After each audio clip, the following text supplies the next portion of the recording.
Penulis cerita, Sultan Diko, karena dikhianati, kubur istri hidup-hidup.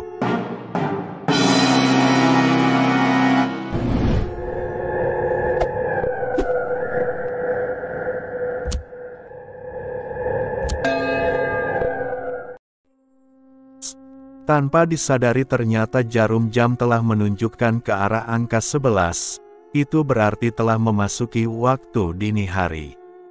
Naomi pun ikut bergeming tatkala mengetahui bahwa tengah malam sudah tiba. "Mas, ada apa? Jangan nakut-nakutin kita begini," hardik Naomi. Walau sedikit bergeming, ia juga penasaran atas apa yang terjadi pada suaminya. "Marsan," ujar Idris dengan wajah ketakutan. Naomi baru menyadari, jika barusan suaminya melihat sosok Marsan, itu berarti suara benda bergesekan tadi adalah hantu rantai yang masih bergentayangan. Suasana semakin mencekam, ketakutan bukan hanya dirasakan oleh Idris saja, kini ia juga mengalami hal yang serupa. Tiba-tiba saja terdengar ketukan di arah jendela, suara itu berulang-ulang kali, membuat indera pendengaran sedikit terusik. "Tolong!" Sayup-sayup terdengar juga suara minta tolong. Idris dan keluarganya semakin ketakutan.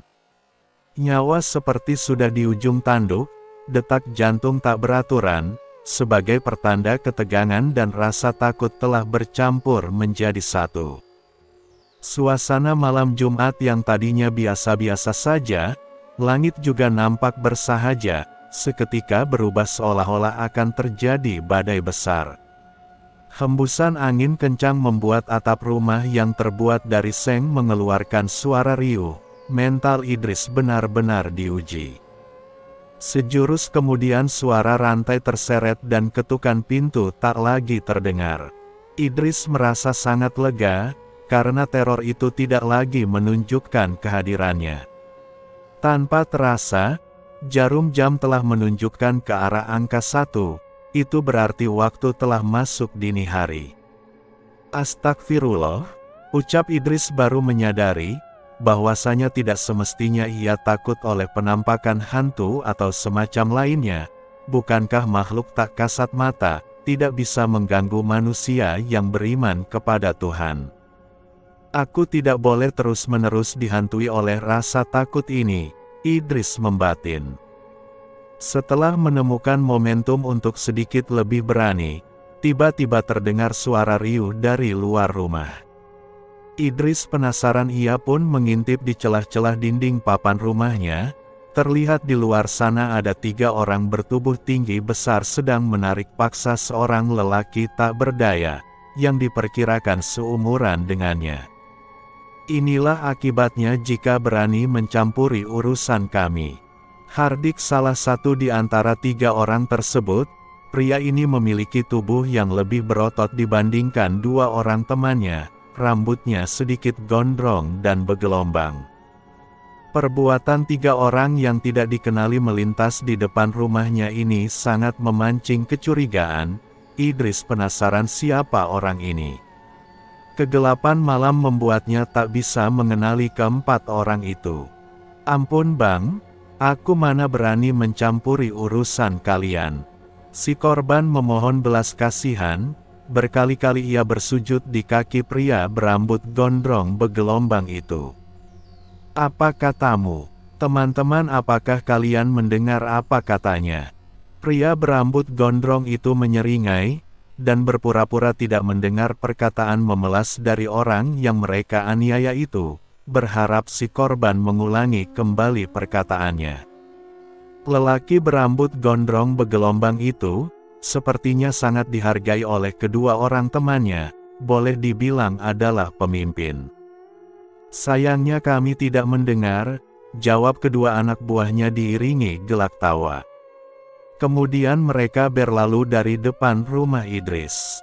Rasa penasaran dengan komplotan orang ini, membuat Idris berkeinginan untuk mengikutinya, dan mencari tahu apa yang akan mereka lakukan pada orang yang saat ini tak hentinya disiksa oleh ketiganya. Perbuatan orang-orang ini terbilang sangatlah sadis, dan tak berbelas kasihan. Suami Naomi itu mengendap-endap keluar rumah dari pintu belakang. Ia terus saja mengawasi dari kejauhan agar tidak kehilangan jejak. Malam itu cukup sepi, sepertinya hanya dirinya saja yang mengetahui perbuatan ketiga orang ini. Mungkin karena waktu sudah memasuki dini hari, masyarakat desa Permai Jati sudah tertidur pulas. Idris terus saja mengikutinya dengan cara mengekor dari kejauhan, mengendap-endap agar tidak mengundang kecurigaan. Ia cukup heran melihat tingkah laku ketiga orang itu, yang terbilang nyeleneh. Sepertinya ketiga orang tak dikenal ini mempunyai tugas masing-masing. Yang satu berkepala pelontos, sesekali mengetuk pintu rumah warga, sedangkan kedua temannya terus menyeret rantai sepanjang perjalanan sambil sesekali mencambuk tawanannya dengan rantai tersebut. Ya Tuhan, apa tujuan orang-orang ini melakukan semua itu? Idris membatin. Suami Naomi itu terdiam sesaat tatkala melihat perangai orang-orang ini. Dari kejadian yang dilihatnya, ia berniat ingin menguak misteri ini sampai ke akar-akarnya. Ini tidak bisa dibiarkan. Perbuatan mereka sangat meresahkan, gumam Idris yang mulai terbakar emosi melihat perbuatan orang-orang itu. Jelas keinginannya untuk membongkar siapa dalang di balik semua ini, tidaklah semudah membalikkan telapak tangan, karena melihat dari tingkah laku ketiga sosok tidak dikenali ini, mereka cukup profesional di bidang tersebut. Idris harus memikirkan kembali niatnya untuk membuka kedok orang tersebut, salah-salah nyawa dirinya dan keluarga akan ikut terancam.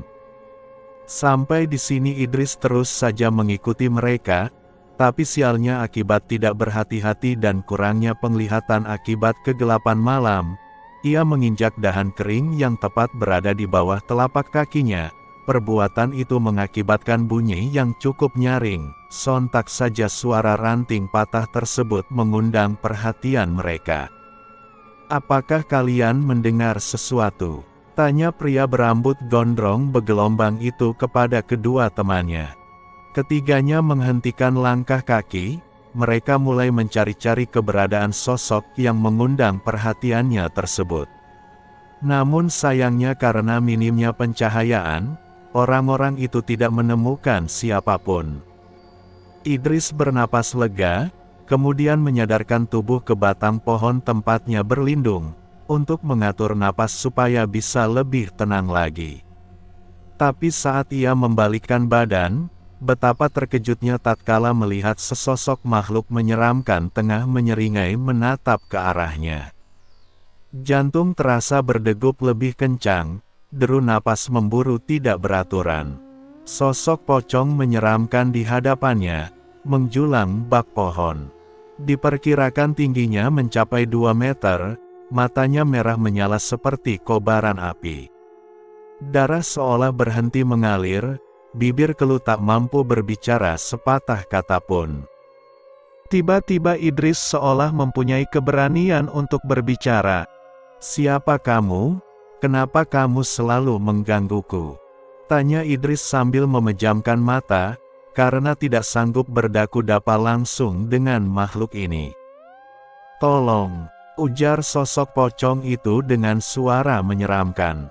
Idris bergeming, jantungnya seolah berhenti berdetak mendengar suara minta tolong dari sosok menyeramkan di hadapannya. "Apa yang bisa aku lakukan untuk menolongmu?" tanya Idris tetap dalam keadaan tak berpaling. Ia masih saja menutup rapat matanya. "Tolong." Hanya kalimat minta tolong itulah yang keluar dari mulut pocong tersebut. "Tolong." Sosok menyeringai menyeramkan itu terus saja mengucapkan kalimat minta tolong, seperti ada sesuatu yang ingin ia katakan. Faktor berbeda alam membuat tak mampu mengutarakan keinginannya secara lugas dan gamblang. "Tolong, tolong, tolong." Suara itu kemudian terdengar sayup dan menghilang. Karena merasa sosok menyeramkan di hadapannya telah pergi, Idris perlahan membukakan mata.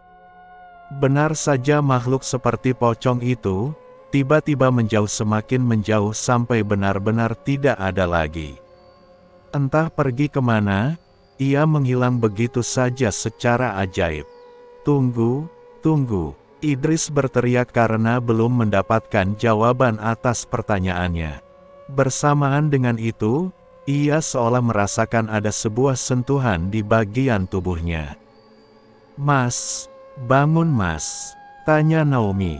Idris tersadarkan seutuhnya, rupanya semua kejadian yang terlihat hanyalah sebuah mimpi. "Mas bermimpi buruk, istighfar mas." Naomi mengingatkan Idris, sembari membawakan segelas air putih. "Astagfirullah, mimpi itu terasa sangat nyata dan mengerikan." Idris masih tetap terpaku, sembari mengambil gelas air di tangan Naomi. Ia masih kepikiran dengan semua kejadian yang dilihatnya dalam mimpi tersebut. Siapa ketiga sosok itu? Kenapa menyiksa orang begitu kejam? Lantas apa pula yang terjadi pada pocong di dalam mimpinya? Mengapa ia seolah-olah menginginkan pertolongan? Pertanyaan itu berkecamuk di dalam benak, membuat Idris tak tenang bila mengingatnya kembali. "Mas mimpi apa toh? Tubuh sampai berkeringat dingin begini. Bahkan tadi sempat berteriak, 'Tunggu, tunggu, emangnya apa yang terjadi?' tanya Naomi sembari menepuk-nepuk punggung Yayan yang sempat bangun mendengar teriakan Idris di dalam tidur tadi. "Entahlah, mimpi itu seperti sangat nyata. Apa yang Mas lihat di dalam mimpi, itu sama persis dengan kejadian yang dialami desa kita saat ini," jelas Idris dengan ekspresi wajah yang masih dalam kebingungan. "Maksudnya, sama dengan kejadian apa Mas?" Naomi keheranan mendengar penuturan Idris yang mengatakan kejadian di dalam mimpi sama persis dengan kejadian yang dialami desa Permai Jati saat ini. "Tidak apa-apa, semoga itu hanyalah sebuah bunga tidur belaka." Idris memilih merahasiakan semuanya dari Naomi. Ia tidak ingin perempuan yang sedang menyusui anak ketiganya itu terbebani oleh mimpi yang belum diketahui kebenarannya itu. Semoga saja itu semua hanya mimpi, bukan pertanda. Idris membatin penuh pengharapan. "Coba Mas tanya perihal mimpi tersebut pada De Arman, barangkali itu bukan mimpi bisa, melainkan sebuah petunjuk," usul Naomi. Idris mengangguk kecil, kemudian mengingat hari hampir pagi dan sebentar lagi memasuki waktu salat subuh. Ia segera bergegas mandi dan pergi ke masjid, sekalian mempertanyakan perihal mimpinya pada Arman.